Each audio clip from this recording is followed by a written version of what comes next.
आली आहे. सामन्याला सुरुवात होईल. गोलंदाज रोहन.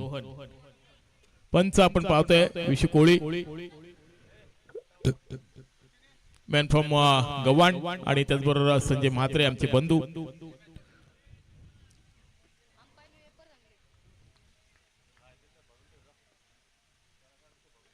पहिला चेंडू. हो, पहिला चेंडू फेस करत असताना आपल्या फॉलोतर मध्ये चेंडू अडवला गेलाय. निर्धाव चेंडू पाहायला मिळतोय. त्याचबरोबर आमचे मित्र सचिनला आम्ही पाहतोय.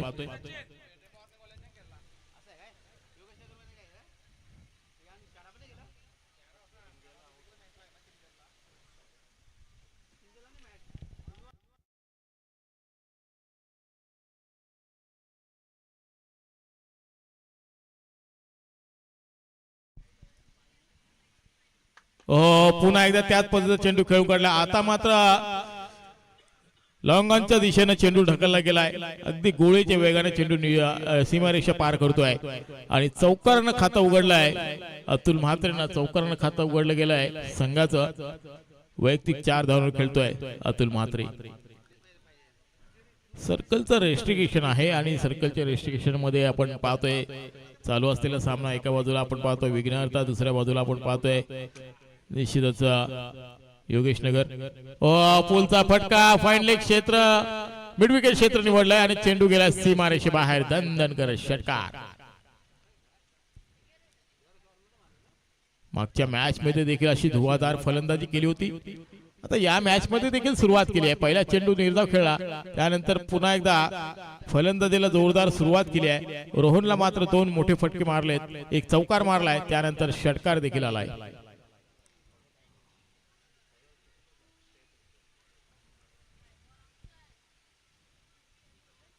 फुलटॉस. आता मात्र चेंडू जातोय काऊ कॉर्नरच्या दिशेनं 4 धावांसाठी.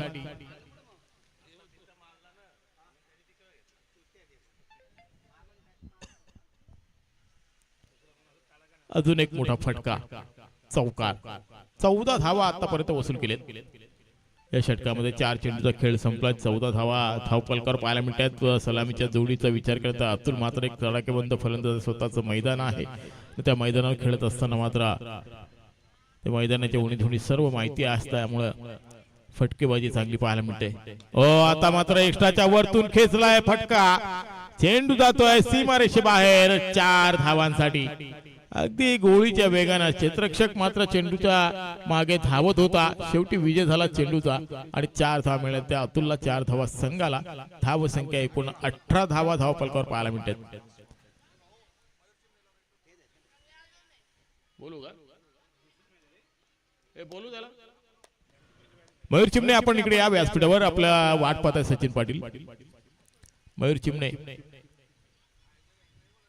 शेवटचा चेंडू या षटकातील. हो, सन्मान दिलाय चेंडूला. हीच तर ओळख असते मोठ्या खेळाडूंची. चांगल्या चेंडूला सन्मान द्यायचा, खराब चेंडूला पनिशमेंट द्यायची, चौकार षटकार मारायचे. पहिल्या षटकाच्या समाप्ती अखेर आपण पाहिलं तर बिनबाद 19 धावा धावपलकावर पाहायला मिळतात. अतुल म्हात्रे एक अष्टपैलू खेळाडू आहे. गावदेवी कडनं खेळताना आपण सातत्याने पाहत असतो. ज्या वेळेला गावदेवी संघ असते खेळण्यासाठी त्यावेळेला सर्व फलंदाजी धुरा ही अतुल म्हात्रेवर जास्ती जबाबदारी असते. रोहनच्या या गोलंदाजीवर मात्र अक्षरशः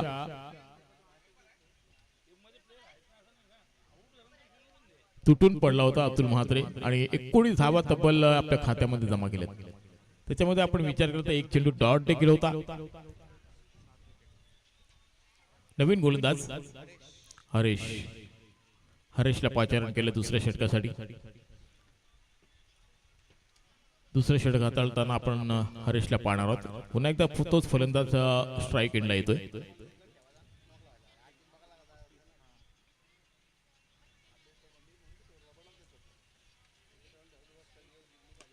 इथं मात्र एक्स्ट्राच्या वरतून चेंडू जातोय सीमारेषेकडे. सीमारेषेलगत अगदी वनबॉल चेंडूला उचलला, फेकला. तत्पूर्वी मात्र थोडंसं पंबलिंग पाहायला मिळालं जीवनकडनं. अगदी चेंडू हातामध्ये विसावला असता तर कदाचित यष्ट्यांवर नेम धरता आला असता, परंतु हरेशच्या हातामध्ये चेंडू विसावला नाही, चांगलं बॅकिंग मिळत नाही आणि त्यामुळे मात्र क्षेत्ररक्षण दररोज चांगला झाला होता, थ्रो चुकीचा होता आणि त्यामुळे मात्र 2 धावा मिळतायत अतुल म्हात्रेला. 21 धावा धावफलकावर पाहायला मिळतात.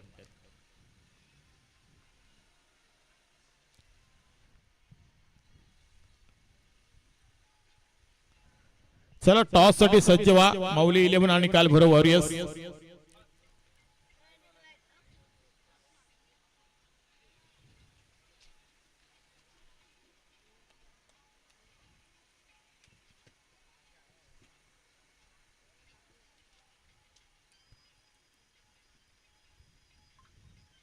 हो इथे रिव्हर्स अटेंड केला, क्षेत्ररक्षक आहे तो, प्रोटेक्शन आहे तिथे आणि चांगलं क्षेत्ररक्षण केले. निर्धाव चेंडू पाहायला मिळतोय. हरीश गोलंदाजीच्या मार्कवर आपण पाहतोय, पहिला चेंडू 2 धावा, दुसऱ्या चेंडूवर निर्धाव चेंडू पाहायला मिळतोय.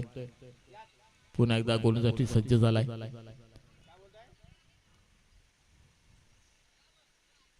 हो अक्षरशः खोदून काढायला लागले चेंडूला, चांगलं क्षेत्ररक्षण पाहायला मिळतंय, परंतु 2 धावा रोखू शकत नाही. आता 2 धावांच्या मदतीने धावसंख्येत भर पडते. 23 धावा धावफलकावर पाहायला मिळतात. दुसरं षटक मार्गस्थ असताना 23 धावा आतापर्यंत जमा केलेत अतुल म्हात्रेनं.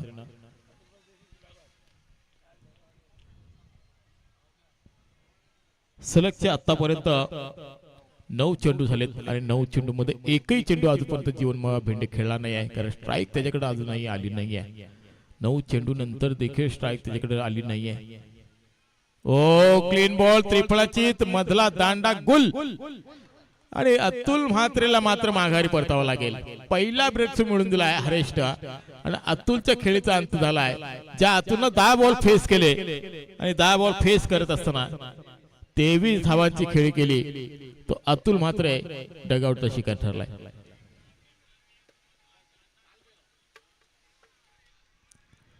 चला माऊली 11 आणि काळभैरव वॉरियर्स, आपण टॉस साठी या. आपल्याला भरपूर वेळेला कॉल दिलाय टॉस साठी.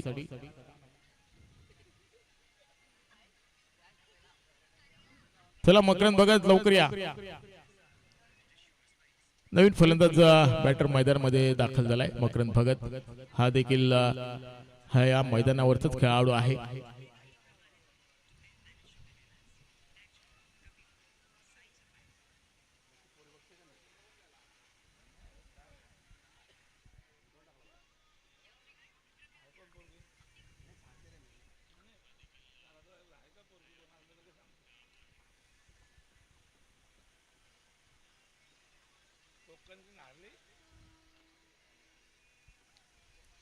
मकरंद भगत स्ट्राईक एंडला.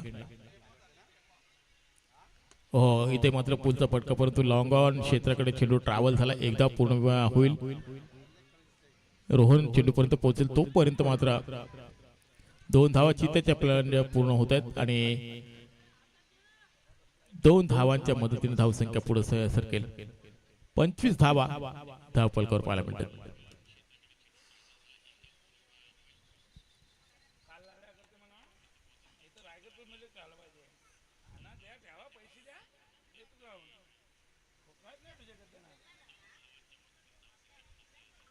शेवटचा चेंडू या षटकातील. 25 धावा धावफलकावर पाहायला मिळतात.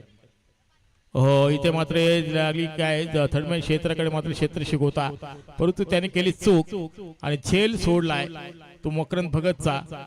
2 षटकांचा वाजवी खेळ संपलाय. 2 षटकामध्ये धावांचा विचार केला तर एकूण 26 धावा, 1 गडी बाद, 26 अशी धावसंख्या योगेश नगर संघाची पाहायला मिळते.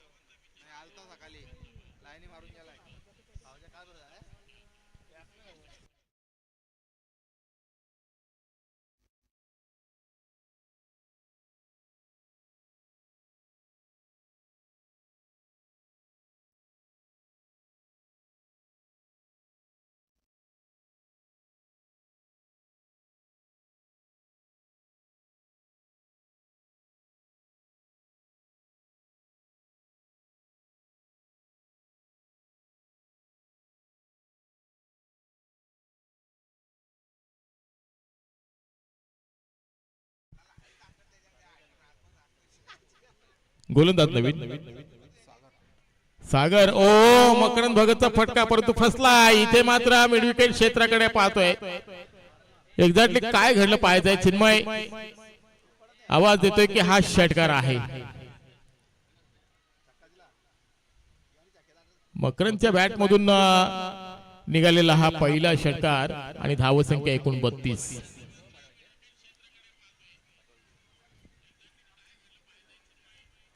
चला माऊली संघाचा संघनायक इथं उपस्थित झालाय.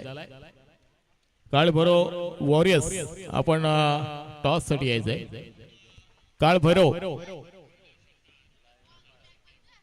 सागरच्या गोलंदाजीवर मात्र पहिल्या चेंडूवर षटकार मारलाय. पुन्हा एकदा पूल करण्याच्या नादामध्ये चेंडू अगदी जमिनीलगत फटका पाहायला मिळतोय.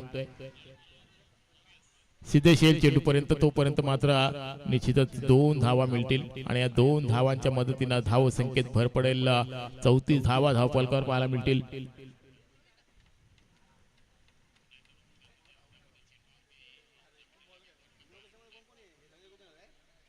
जीवनचा विचार केला तर अजूनपर्यंत चेंडू खेळला नाहीये. मला वाटते धावण्यासाठी त्याला पाठवले की काय. स्ट्राईक अजून मिळाली नाहीये.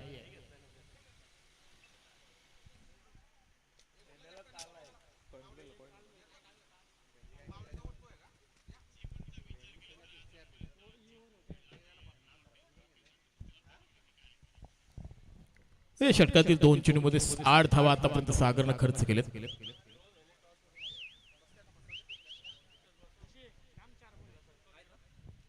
हो इथे मात्र चेंडू रिव्हर्स अटेंड केलाय. चेंडू गेला गोळीच्या वेगाने सीमारेषे बाहेर 4 धावांसाठी आणि मकरंदच्या बॅट मधून निघालेला हा अजून एक मोठा फटका चौकार. या चौकाराच्या मदतीने धावसंख्येत भर पडते. एकूण धावसंख्या पाहायला मिळते 38 धावा 1 गडी बाद. या षटकातील अजूनही काही चेंडू शिल्लक आहेत. या दरम्यान आपण पाहतोय टायगर फोर्सचे अध्यक्ष आपण पाहतोय शंकरभाई जाधव यांचं इथं आगमन होतंय आणि त्यांच्या समेत आम्ही पाहतोय अतुल शेठ आवटी यांचं देखील आगमन होतंय आपल्या सुपुत्रासोबत. हे बॉल दे नवीन. हे बॉल दे रे. हे बॉल घेऊन जा पटकन. अतुल शेठ आवटी आणि त्याचबरोबर शंकरभाई जाधव यांचं आगमन झालेलं आहे. गावदेवी संघाच्या वतीनं आपलं सहर्ष स्वागत असेल.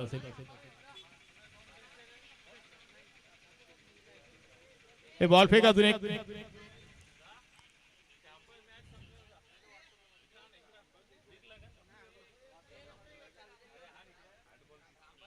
टेम्पो जरा थोडं पुढे घ्या.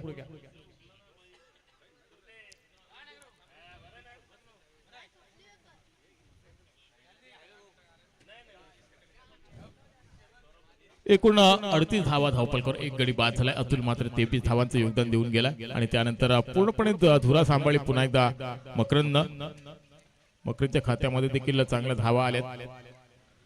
पुन्हा एकदा रिवर्स आणि इथे मात्र क्षेत्ररक्षक होता थोडासा पम्बलिंग झालाय.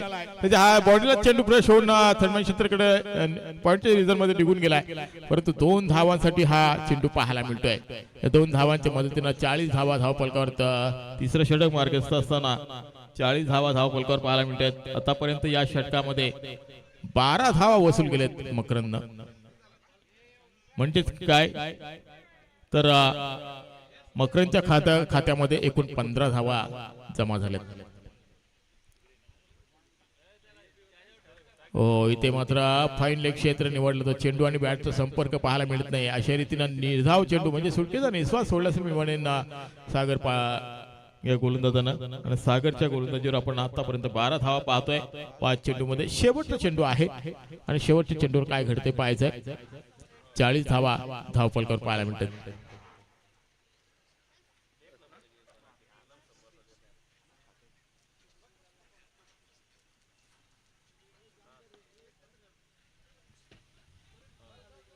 हो इथे मात्र दुसरी धाव घेण्याचा प्रयत्न होता. परंतु दुसरी धाव घेताना जीवन मात्र थोडासा अडचणीत आला आणि रनआउटच्या सुरूमध्ये बाद झाला. मला वाटतंय धावण्यासाठीच मी मागाशी म्हटलं होतं, धावण्यासाठीच जीवननं पाठवली की काय. एकही चेंडू खेळण्यासाठी संधी मिळाली नाही आहे आणि मकरंद मात्र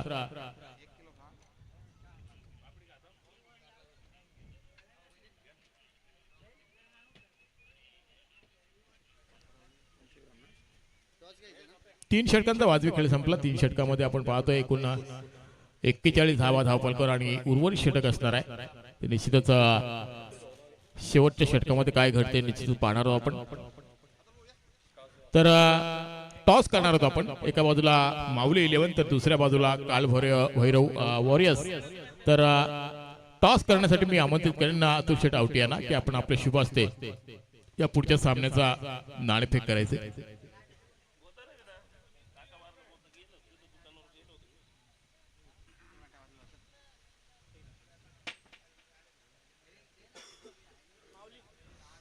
तर माऊली संघाने नाणेफेक जिंकले. जो काय निर्णय असेल ते निर्णयाची अंमलबजावणी करा. आणि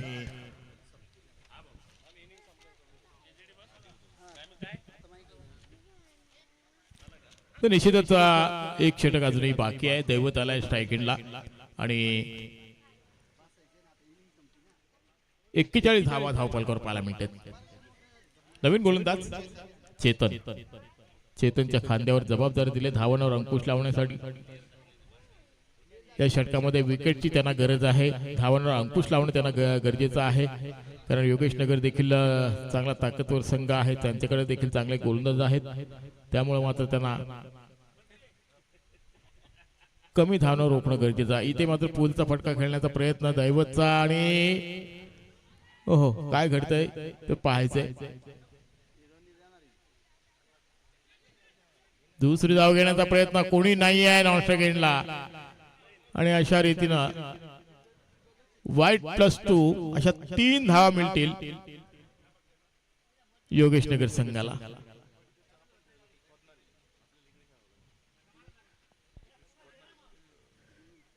चव्वेचाळीस धावा धावफलकावर पाहायला मिळतात.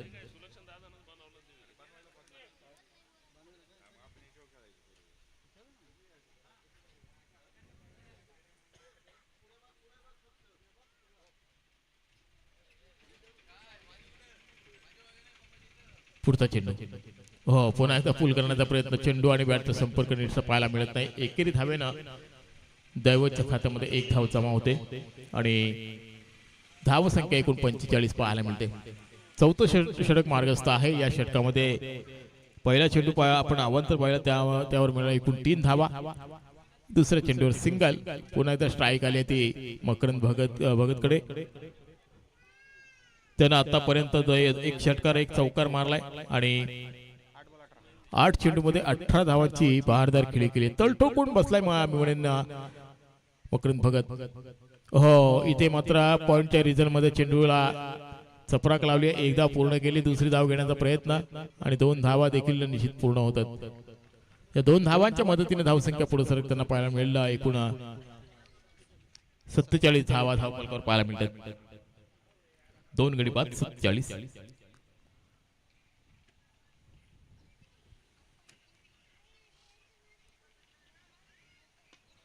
पोलचा फटका फसलाय चेंडूच्या खाली. क्षेत्ररक्षक रोहन आणि रोहननं मात्र चांगली कामगिरी केली. चांगला एफर्ट लावलाय. चांगला झेल पकडलाय.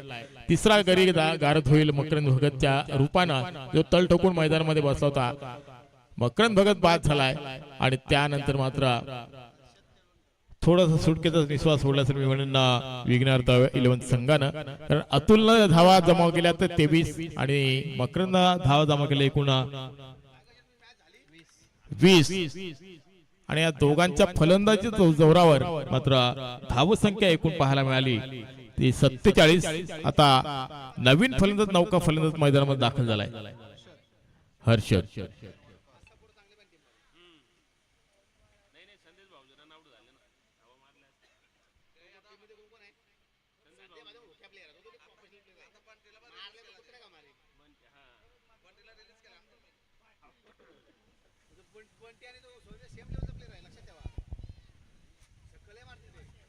हो इथे मात्र leg before the wicket.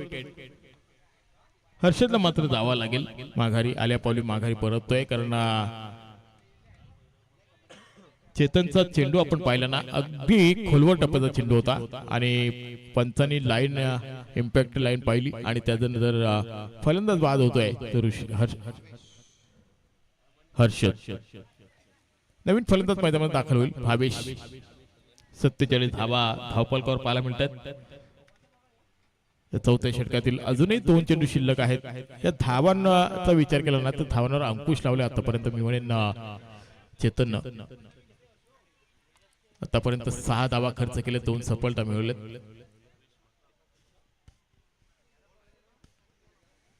Bhavesh आलाय मैदानामध्ये.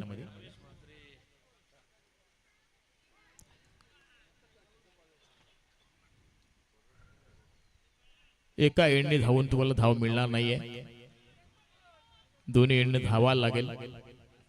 शेवटचा चेंडू असेल या षटकातील. चेतननं मात्र कमालीची गोलंदाजी केली आतापर्यंत, अगदी तिखट मारायची गोलंदाजी केली. जो फलंदाज लागला होता मकरंद भगत त्याला देखील बाद करण्यात यशस्वी ठरला. ओहो, इथे मात्र पोलचा फटका फसलाय.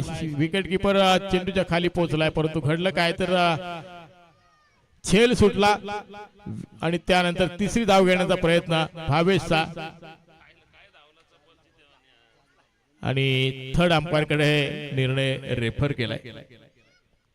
एक्झॅक्टली फलंदाज क्रीज मध्ये पोहोचलाय की नाही हे नक्कीच पाहावं लागेल. तर 4 षटकांचा खेळ इथे संपलाय. पूर्वार्ध संपलाय, उत्तरार्ध बाकी आहे. पूर्वार्धामध्ये आपण पाहिला आतापर्यंत धावा एकूण एक्झॅक्टली किती आहेत ते आपण थोड्याच वेळात सांगणार आहोत, कारण तिसरी धाव पूर्ण झाली की नाही हे अजून माहित नाहीये.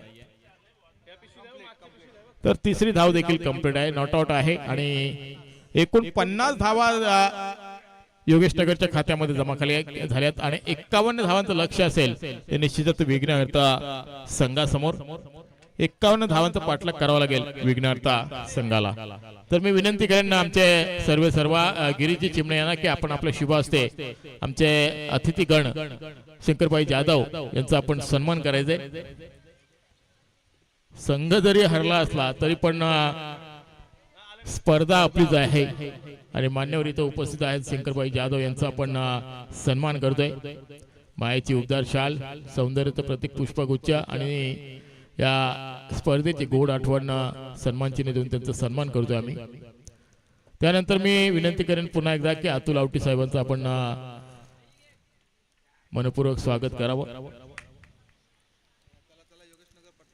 गिरीश चिमणे यांचे आपण शुभ हस्ते अतुल आवटी शेट्टी यांचा आपण सन्मान करतोय.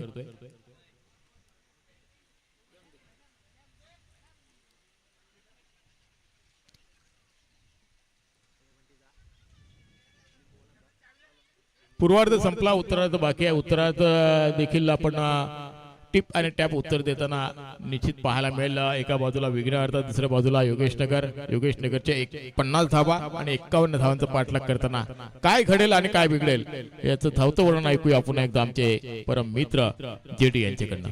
थँक्यू.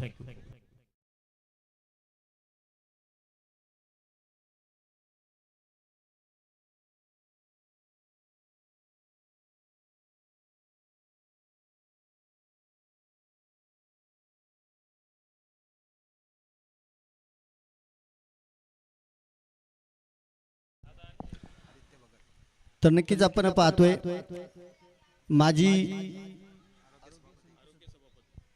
माझे आरोग्य सभापती आपण पाहतोय सन्माननीय श्री अरुण कुमार भगत सर यांचं नक्कीच आगमन होतंय या ठिकाणी आणि आयोजन कमिटी कडून त्यांचं सहर्षाचं स्वागत.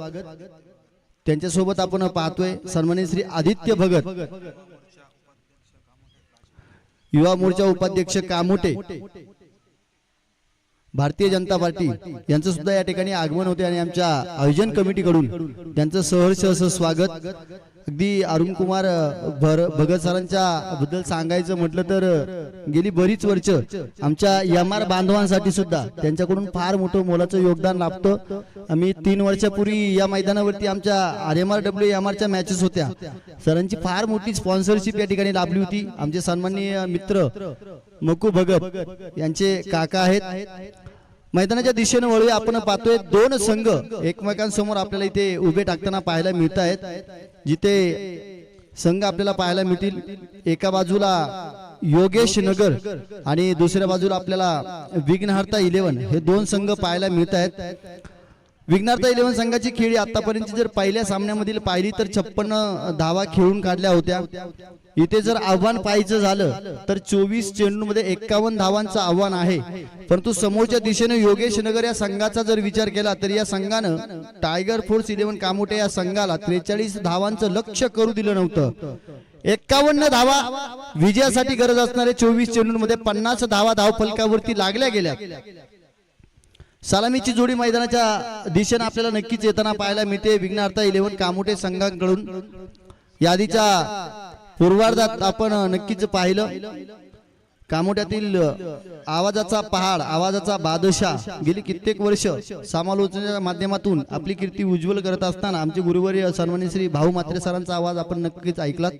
लाभले आम्हास भाग्य बोलतो मराठी, जाहलो खरेच धन्य ऐकतो मराठी, धर्मपंथ जात एक मानतो मराठी, एवढ्या जगात माय मानतो मराठी. आणि म्हणून नक्कीच या मराठी माय बोलीला अभिवादन करून तुम्हाला घेऊन जातोय मी समालोचक विनोद जगदाळे अर्थातच जेडी या स्पर्धेच्या तिसऱ्या सामन्यासाठी.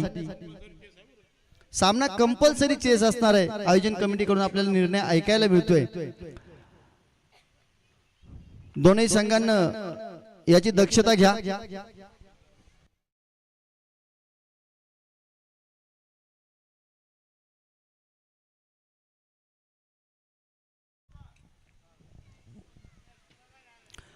सुंदर असं आयोजन नियोजन आणि आपण पाहतोय सलामीचं षटक घेऊन गोलंदाजी मार्कवरती गोलंदाज जीवन बेंटे सज्ज होत असताना समोर सामना करताना आपल्याला अनिकेत पाहायला मिळते. मागील मॅचचा हिरो उजव्या एष्टीच्या बाहेर सन्मान देण्याचं काम केलंय. ऑप्टिकच्या बाहेर चेंडूला खेळून काढलंय. तिथे क्षेत्ररक्षक पाहायला मिळते. धावफलक खुलं केलंय आणि एक धाव धावफलकावरती आपल्याला लागताना पाहायला मिळते. व्यासपीठावरती आपल्याला मान्यवर पाहायला मिळत आहेत. जिथे पनवेल टायगर ग्रुपचे अध्यक्ष सन्माननीय श्री टायगर भाऊ अर्थात शंकर भाऊ जाधव यांना सुद्धा पाहायला मिळते. सिद्धेश शिंदेसाठी हा चेंडू टाकलाय जीवन बेंडे यांचा, त्यांनी सुद्धा सन्मान दिलाय. आणि इथे पहा थोडस खराब क्षेत्ररक्षण परंतु दुरुस्ती केली जाते आणि एक धाव सिद्धेश शिंदेच्या खात्यामध्ये सुद्धा जमा होते. तर दुसरीकडे आपण पाहतोय अगदी जुन्नर प्रीमियर लीग असू द्या, त्यानंतर रायगड प्रीमियर लीग असू द्या, कामोट्यामध्ये कुठल्याही प्रकारची टुर्नामेंट असू द्या, ज्यांची खऱ्या अर्थानं आपल्याला मालकीची टीम पाहायला मिळते ते आमचे सन्माननीय मित्र आणि आमचे मोठे बंधू अतुल भाऊ आवटी यांना सुद्धा आपण व्यासपीठावरती पाहतोय. मैदानाच्या दिशेने अर्थातच मॅचच्या दिशेने वळूया. 3 चेंडूंचा सामना झालाय. 3 धावा धावफलकावरती लागल्या गेल्यात. कम खर्च आणि जास्त चर्चा अशी गोलंदाजी मैदानाच्या आतमध्ये, परंतु क्षेत्ररक्षण खराब. पुला खालून पाणी वाहून गेलंय. 2 धावा मैदानाच्या आतमध्ये कुठून काढल्या गेल्या. तिसऱ्या धावेचा प्रयत्न केला जाणार काय. फेकी सुरेख पाहायला मिळते आणि 2 धावा मैदानाच्या आतमध्ये येताना पाहायला मिळत आहेत. मक्कू भगत आमचे मित्र आहेत. सुरेख प्रकारची फलंदाजी मात्र मैदानाच्या आतमध्ये केली गेली आणि पळून धावा घेतल्यामुळे मक्कू दमलाय की काय असं वाटतंय. तिथे चेंडू निसटलाय.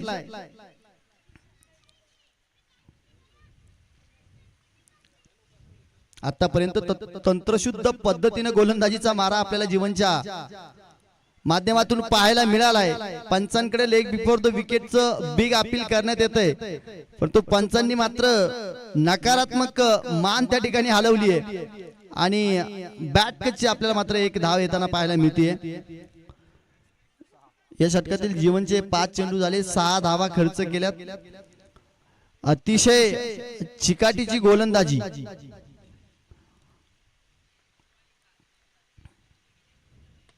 आता मात्र फटका चांगला पाहायला मिळतोय. सुई मधून धागा जसा ओवावा तसा इथून मात्र फटका ओवलाय आणि चेंडू सहज सीमारेषेच्या बाहेर. परफेक्ट कव्हर ड्राईव्हचा फटका पाहायला मिळालाय. The proper cricketing shot. 4 धावा चौकार अनिकेतच्या बॅट मधून पाहायला मिळतोय आणि या चौकारानं धावफलक तब्बल जाऊन पोहोचले त्या 10 या आकड्यावरती. 51 धावांचा पाठलाग करायचा आहे. पहिल्या षटकामध्ये 10 आल्यात. उर्वरित 18 चेंडूंमध्ये अजूनही 41 धावांची गरज विजयासाठी असणार आहे.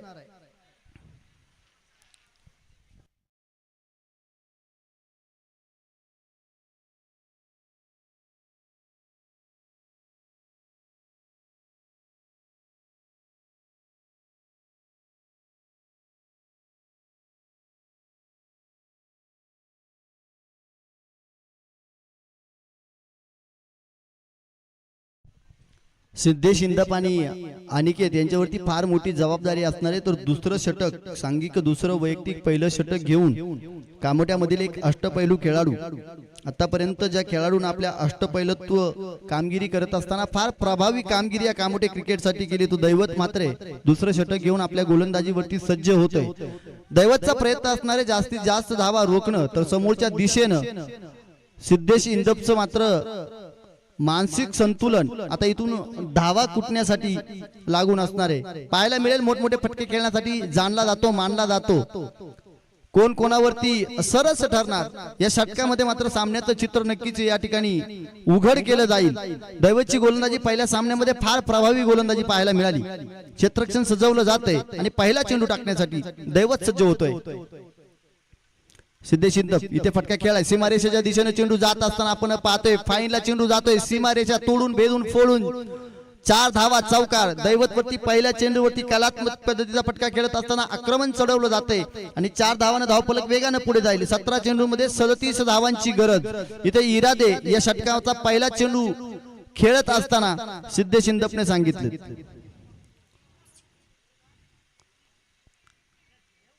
एखाद्या गोष्टीचं वेळ असणं फार गरजेचं असतं, कारण टायगर भाऊ कबुतरला सुद्धा गरुडाचे पंख लावता आले असते, परंतु गगन भरारी घेण्याचं वेळ हे रक्तामध्ये असावं लागतं.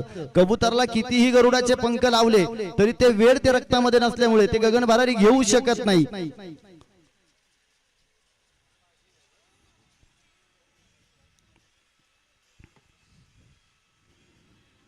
चेंडूला फक्त बॅटने हवा घालण्याचं काम. कहीं पे निगाहे कहीं पे निशाणा. या चेंडूवरती काहीच साधता येत नाही. पहिल्या चेंडूवरती सिद्धेश इंदपचं नाव कोरलं होतं. हा चेंडू दैवत मात्र दाखवलाय. गोलंदाजीमध्ये तेज तर्रार गोलंदाज मला का म्हटलं जातं जाणीव करून दिली आहे. आणि पुढच्या चेंडूमध्ये रिव्हरशिपचा असर. अगर सीधी उंगली से घी नहीं निकलता है तो उंगली की टेढ़ी करने की जरूरत है. बट यहाँ पे क्या हो रहा है, इथं सरळ हाताने धावा येत नसताना रिव्हरशिपचा फटका खेळण्याचा प्रयत्न केलाय आणि डॉट डिलिव्हरी पाहायला मिळाली. Back to back dot delivery. 15 चेंडू 37 धावांची गरज. आता बॅटची एज.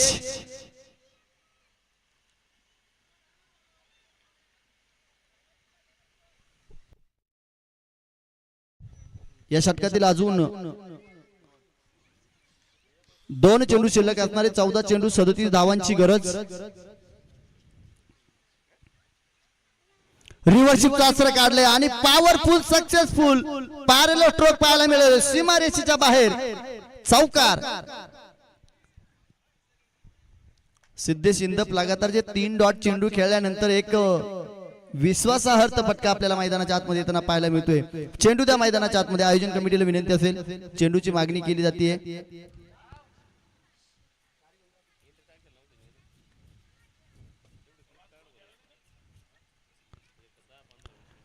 क्षेत्ररक्षण करणाऱ्या संघाला विनंती असेल, आपण क्षेत्ररक्षण सजवून ठेवा. कुणीही जागा चेंज करू नका, वेळ फार होते. आज मेगा फायनलचा दिवस आहे. या शेवटच्या दिवशी सर्व मॅचेस वेळेमध्ये घेणं ही आयोजन कमिटीची जबाबदारी असणार आहे. आणि आयोजन कमिटीची ही जबाबदारीच नव्हे तर सर्व खेळाडूंची सुद्धा जबाबदारी असणार आहे. कारण जेवढं सहकार्य वेळेसाठी तुम्ही कराल तेवढी ही स्पर्धा, या स्पर्धेचा शेवट अगदी गोड स्वरूपामध्ये होताना आपल्याला पाहायला मिळेल.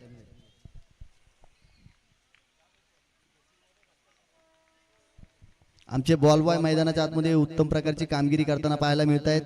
धन्यवाद. सिद्धेश इंदपचा अकराळ विकराळ फटका मैदानाच्या आतमध्ये येताना पाहायला मिळतोय. 1 बाउन्स. चेंडू सीमा पार फरार. 4 धावा चौकार. आक्रमण चढवलं जातंय आणि आता उर्वरित 12 चेंडूंमध्ये विजयासाठी 29 धावांची गरज असणार आहे. धावफलकावरती तब्बल धावा लागल्या गेल्यात त्या 22 धावा. 12 चेंडूंमध्ये 22 आल्यात आणि 12 चेंडूंमध्ये 29 करायच्या. सलामीला आलेली जोडी अजूनही मैदानाच्या आतमध्ये उभी आहे. पहिल्या षटकामध्ये फक्त 10 धावा आल्या. दुसऱ्या षटकामध्ये अजून 2 धावा ऍड करत त्यांनी 12 धावा कुठून काढल्या आणि तब्बल 22 आकड्यावरती धावफलक धावून पोहोचलाय.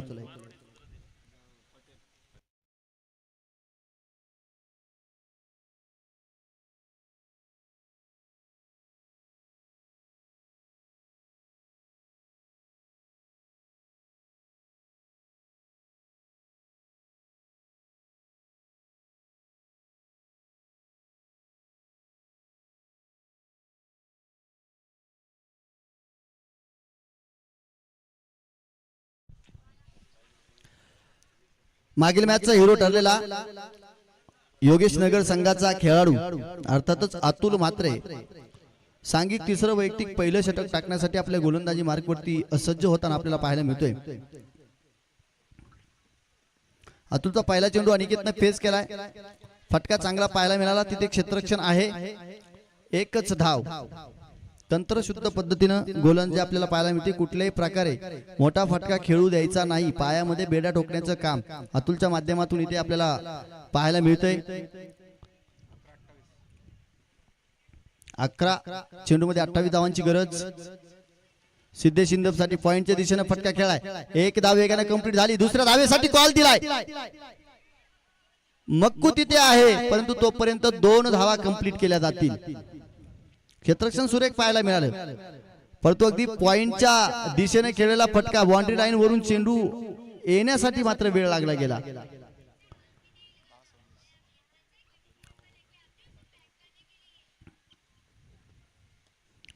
दहा चेंडू 26 धावांची गरज असताना इथे स्क्वेअर लेगच्या दिशेने फटका खेळलाय. प्रोटेक्शन आहे. एकच धाव फेकी सुरेख. दैवतचे सुरक्षित हात. चांगलं कलेक्शन, चांगलं क्षेत्ररक्षण. अर्थातच काय तर मैदानाच्या आतमध्ये चांगलं क्रिकेट आपल्याला पाहायला मिळते. आता 9 चेंडू आणि 25 धावांची गरज आहे. आता मोठे फटके खेळणं फार गरजेचं. या षटकामध्ये एखाद मोठा फटका येणं फार गरजेचं. अनिकेत मागील सामन्याचा मॅन ऑफ द मॅच आहे परंतु इथे अतुलनं फसवलंय. कारण अतुल सांगतोय मी सुद्धा मागील सामन्याचा मॅन ऑफ द मॅच. विकेटचं पतन होतंय. Aniket back to the pavilion. फसवलंय. जाळं विणलं गेलं होतं आणि जाळ्यामध्ये अडकवलंय. मोठा मासा गळाला लागलाय. तर विघ्नार्थ 11 संघाचा चिन्मय फलंदाजी करण्यासाठी मैदानाच्या आतमध्ये येताना आपल्याला पाहायला मिळतोय. संघाचा संघनायक आहे. फार मोठी जबाबदारी स्वतःच्या खांद्यावरती असणार आहे. कारण इथून विजय प्राप्त करण्यासाठी 8 चेंडूंमध्ये 25 धावांची गरज आहे. सामना जितका सोपा दिसतोय तितका सोपा नाही. जितका अवघड वाटतोय तितका अवघड सुद्धा नाहीये. या षटकातील 2 चेंडूंवरती एखादा मोठा प्रहार जर आला तर मग मात्र सुटकेचा निश्वास मात्र नक्कीच विघ्नार्थ 11 कामोटे संघ सुद्धा सोडेल.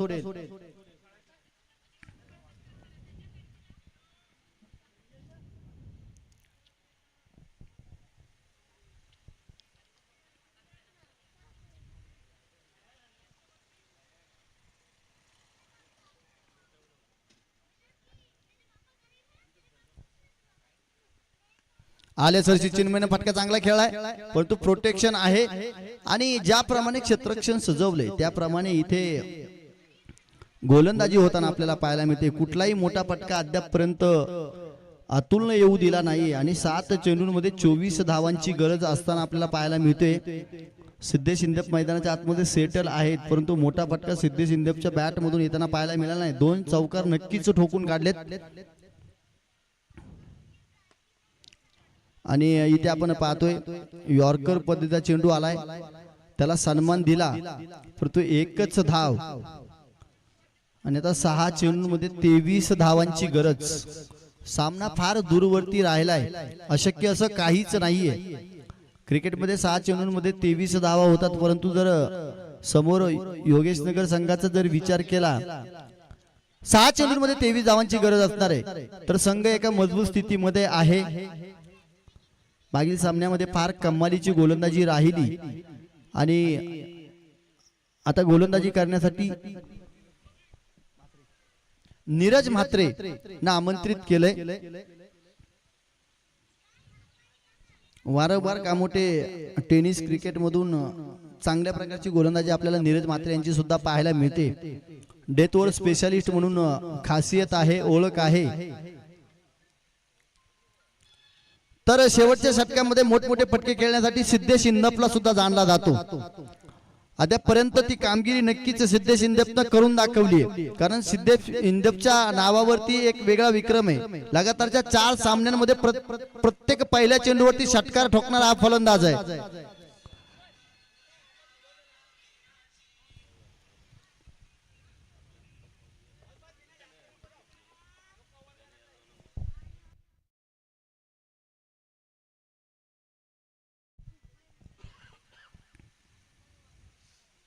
नीरजचा पहिला चेंडू फटका सुरेख खेळलाय, अतुल चेंडू खाली आणि झेल टिपला जातोय. फटका सुरेख, परंतु उंची जास्त आणि लांबी कमी होती आणि इथे मात्र फटका फसला, झेल टिपला गेला आणि सिद्धेश इंदपला मैदानाच्या बाहेर जावं लागते. आता सामना फसलाय. आता 5 चेंडूंमध्ये 23 धावांची गरज आहे.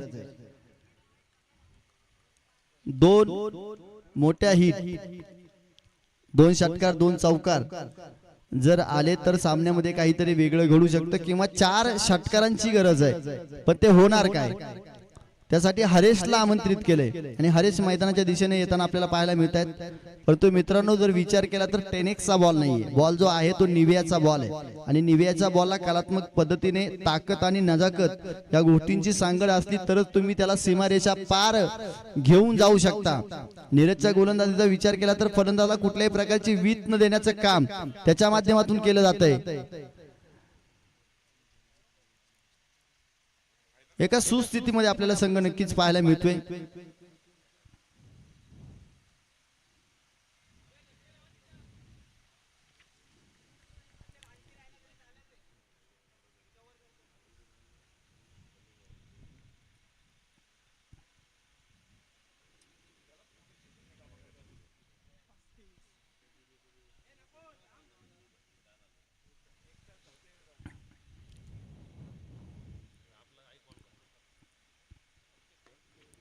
फटका खेळून काढलाय.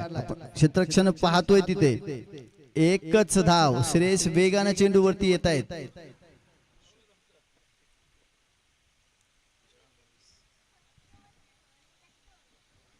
चार चेंडूंमध्ये 22 धावांची गरज आहे. चिन्मय मला वाटतं या षटकातील दुसरा चेंडू खेळण्यासाठी सज्ज होताना आपल्याला पाहायला मिळतील.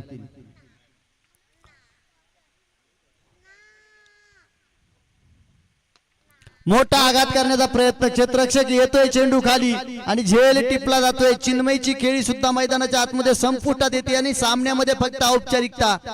3 चेंडू आणि 22 धावांची गरज आपल्याला इथे पाहायला मिळते. सामना होता कुठं, सामना आलाय कुठे, काय गोलंदाजी आपल्याला नीरजची सुद्धा पाहायला मिळते. 6 चेंडूंमध्ये 23 धावांची गरज असताना आता 3 चेंडू 22 धावांची गरज, फक्त 1 धाव खर्च केली आहे.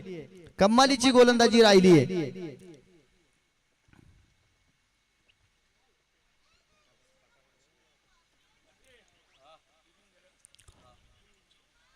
योगेश नगर संघाचा विचार केला तर सकाळी रोशन मात्रे सुद्धा फलंदाजीसाठी आपण मैदानात पाहिले होते, परंतु रोशन यांना दुसरी मॅच खेळण्यासाठी जावं लागलं आणि रोशन मात्रे संघामध्ये नसताना सुद्धा एक अप्रतिम कामगिरी आपल्याला योगेश नगर संघाकडून पाहायला मिळते. मागील मॅच मध्ये अतुलने एकट्याने फलंदाजी केली. यावेळी मक्कू भगत यांची चांगली साथ मिळाली. अतुलने 22 केल्या, मक्कूने 20 केल्या आणि त्याच्या जोरावरती सामना विजयाकडे वाटचाल करत असताना आपल्याला संघ पाहायला मिळतोय. आणि जीवन फक्त पळून पळून धापा टाकून मागे आले.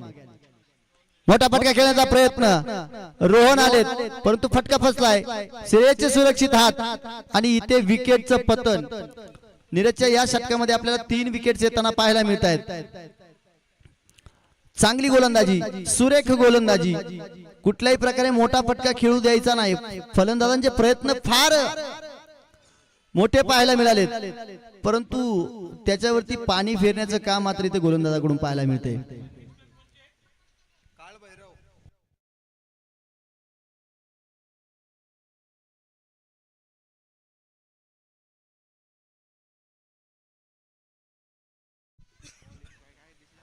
माऊली 11 आपला डिसिजन काय गणेश कदम?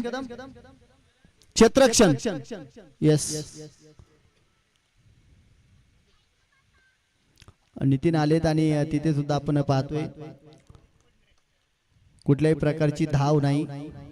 सामन्यापासून दूर राहावं लागते. मागील मॅच मध्ये 56 धावा कुठून काढणारा विघ्नहर्ता 11 संघ येथे मात्र आपल्याला पराजयाच्या उंबरठ्यावरती उभा असताना पाहायला मिळालाय.